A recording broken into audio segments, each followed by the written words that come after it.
So hi everybody and welcome to the American Express Skybox at Mercedes-Benz Fashion Week at Lincoln Center. This week we're interviewing all of fashion's best talents and we're taking your questions at amexskyboxreport.com and on Twitter at #AmexFashion. The fabulous Naeem Khan, congratulations on that show. It was so spectacular, truly. I think everybody loves shine. Who doesn't love shine, right? And I love doing shine. So. Everybody. A little sparkle always makes you smile. Exactly. Definitely. Yeah. How do you project how a woman will feel in one of your dresses? Well, you know, once you've done it for so many years, it's like, it just comes to you naturally. I can do it. I can make a dress, like, for example, if you saw in this collection, there was a red dress that walked, like the third dress or something like that. Beautiful. A little red dress. That was made in 15 minutes. Where? That's what I want to know, and I want to go there. It was basically taking pieces of fabric, shoring it up, and then, you know, you play with it, and you can really concoct this thing so quickly. I mean, 15 minutes, maybe an exaggeration, maybe an hour, but it's like really fast. That's why you're a designer. Yeah. So, you know, it's with experience, it's with time, and it's just with time you get better and better. So, I understand you come from a family of designers. Right. How did you develop and cultivate your personal style that's so unique to you? Well, I worked for Halston when I was 20 years old. My father was an amazing, is an amazing designer. My grandfather was an amazing designer. So when you have the blend of people like my parents who are very Indian and they're typical Indian, you know, like my mother wears a sari. And my father designs typical Indian clothes, but glamorous Indian clothes for weddings, Bollywood, not Hollywood. And then I came here to work for Halston, who was like Mr. Clean.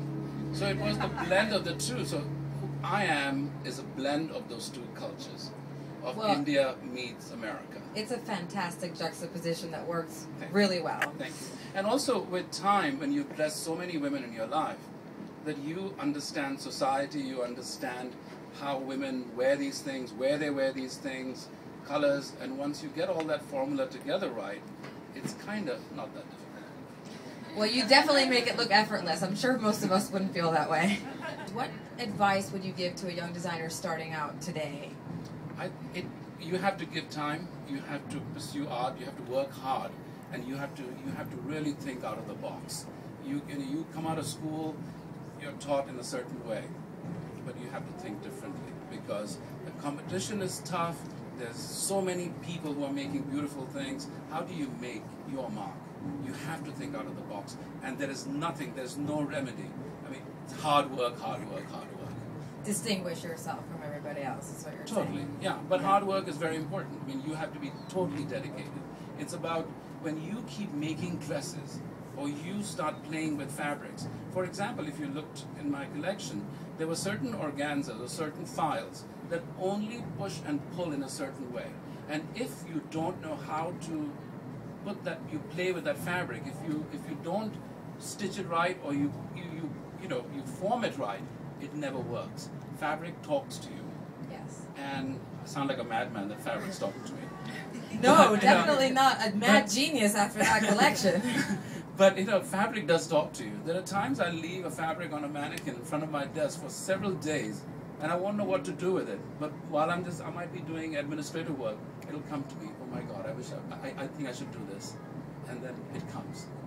Speaking of fabric, I see that you have such attention to craftsmanship and intricate design. How do you execute that vision so well? Oh my God, it starts with a vision. For example, in this collection, it was from reading a book called Religions of the Silk Road. It was globalization of its first kind in human history, where the East was meeting the West. And it was so interesting reading this book where you have religion, art, and business mixing together. Okay, so it gets your mind going. So the string starts from there. The collection didn't look like anything like it was from Samarkand, but it feels that the fabric, the carpets, the colors, the patterns. So you take from there, and then you start processing. But it takes many months and many weeks to formulate this whole thing. And you have so many players, from the printers to the embroiderers to the people who concoct the beads for you of certain sizes, the crystal makers, leather people. For example, in here, I had leather being cut by laser, and then after it's cut by laser, then it's hand sewn on the fabric. So there's so much technique. So you have new world technology meeting old world art. It takes a village. It takes a village. It takes a village. Yeah. And to run that thing, you have no idea. I'm sure. Finally, I know that our Twitter followers wanted to know, you've collaborated several times with jewelry with your lovely wife. Yeah. And what's it like working so closely with a spouse? Hello. I love working with my wife. I mean that, really. And we've been married for 30 years.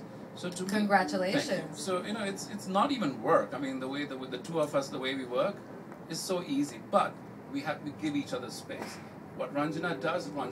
I don't interfere with what she does. And she doesn't interfere with what I do. But somehow, because we are married for so long, it kind of merges on its own. Sounds like a great recipe. Yeah. Thank you. We reach each other's thoughts. So, it's easy. Thank you very much. I really appreciate it. Thank Fantastic. You so Thank you again. Congratulations again.